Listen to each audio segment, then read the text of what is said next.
তারপর প্রতিটা উপকরণ দিয়ে দেওয়ার পর আলুটাকে ভালো করে মেখে নিলেই তৈরি হয়ে যাবে পাউরুটি চপের পুরটা। এই পাউরুটি চপের পুরটা আমি কিভাবে তৈরি করলাম, যারা আমার চ্যানেলে এখনও নিউ তারা আমার চ্যানেলটাকে সাবস্ক্রাইব করে ঝটপট পার্ট 3টা দেখে আসুন, তাহলেই বুঝতে পেরে যাবে পাউরুটির চপ তৈরির জন্য আমি পাউরুটি চপের পুরটা কিভাবে রেডি করলাম। তারপর আরেকটা পাত্রে পাউরুটি চপের ব্যাটারের জন্য ময়দা নিয়ে নিতে হবে। সেই ময়দায় অল্প অল্প জল দিয়ে গুলে নিলেই তৈরি পাউরুটি চপের ব্যাটারটিও।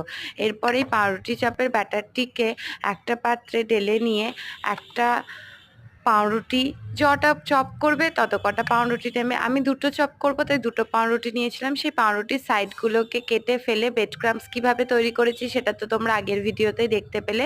তারপর এক এক করে চপের আকার দিয়ে আরেকটি পাত্রে ময়দার ব্যাটারটিকে দিয়ে এক এক করে চপগুলোকে ব্যাটারগুলো লাগিয়ে দেবো। নেক্সট পার্টটা দেখার জন্য চ্যানেলটা